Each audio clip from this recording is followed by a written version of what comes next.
Hello বন্ধুরা, আজকে দেখাবো আপনাদের ফেসবুক প্রোফাইল পাসওয়ার্ড ভুলে যাওয়া পাসওয়ার্ড কীভাবে চেঞ্জ করবেন। তো আপনি যে পাসওয়ার্ডটা ভুলে গেছেন সে রিকভার কীভাবে করবেন। তো বেশি কথা না বলে ভিডিওর মূল কাজে চলে যায়। ফার্স্ট আপনি কী করবেন, আপনার যে ফেসবুক পাসওয়ার্ড চেঞ্জ করতে চান সেই ফেসবুক লগ ইন করে নেবেন। লগ ইন করার পর এখান দেখেন 3 লাইন একটা অপশন চলে আসছে, তো এখানে ট্যাপ করে দেবেন। এখানে ট্যাপ করার পরে এখান থেকে গিয়ার আইকন একটা অপশন চলে আসছে সেটিংস, তো এখানে ট্যাপ করবেন। ঠিক আছে, এখানে ট্যাপ করার পরে এরকম একটা ইন্টারফেস চলে আসবে। ঠিক আছে, আসার পরে এখানে দেখেন নিচে পার্সোনাল ডিটেলস, তার নিচে এখানে পাসওয়ার্ড অ্যান্ড সিকিউরিটি একটা অপশন চলে আসছে, তো এখানে 2 নাম্বার এখানে ট্যাপ করবেন। এখানে ট্যাপ করার পরে এরকম স্কেল ডাউন করবেন, করার পরে এখানে দেখেন অ্যাকাউন্ট সেটিংয়ে একটা অপশন চলে আসে পাসওয়ার্ড অ্যান্ড সিকিউরিটি, তো এখানে ট্যাপ করবেন। এখানে ট্যাপ করার পরে আপনি এখানে দেখেন চেঞ্জ পাসওয়ার্ড একটা অপশন চলে আসছে, তো এখানে ট্যাপ করবেন।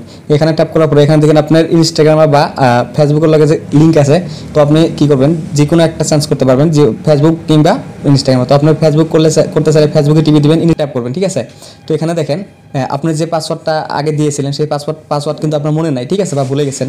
তো এখানে কী করবেন, নিচে দেখেন ফরগেট ইউর পাসওয়ার্ড, এখানে ট্যাপ করবেন। ঠিক আছে, এখানে ট্যাপ করার পরে এরকম একটা ইন্টারফেস চলে আসবে। আসার পরে এখানে দেখেন আপনি হোয়াটসঅ্যাপ কিংবা আপনার মেসেজে নেবে, তো আমি হোয়াটসঅ্যাপে একটা নোটিফিকেশন নেব, ওটিপি হবে। ঠিক আছে, তো আমি হোয়াটসঅ্যাপ সিলেক্ট করে নিচ্ছি। করার পরে এখানে দেখেন কন্টিনিউ একটা অপশন চলে আসছে, কন্টিনিউ ট্যাপ করবেন।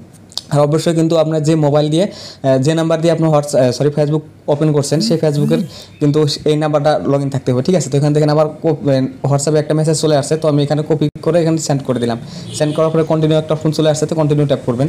কন্টিনিউ ট্যাপ করার পরে এরকম একটা ইন্টারফেস চলে আসবে। আসার পরে এখানে দেখেন ইন্টারে নিউ পাসওয়ার্ড, তো এখানে আপনার পাসওয়ার্ডটা দিয়ে দেবেন। তো আবার আমার নতুন যে পাসওয়ার্ডটা আছে সেই পাসওয়ার্ডটা আমি দিয়ে দিচ্ছি নিজের। তারপরে এখান থেকে লগ ইন এখানে ট্যাপ করে দেবেন। লগ ইন ট্যাপ করার পরে নেক্সট একটা অপশন চলে আসছে, হাইড করে দেবেন। হাইড করার পরে এখান থেকে নেক্সট একটা অপশন চলে আসছে, নেক্সট ট্যাপ করে দেবেন।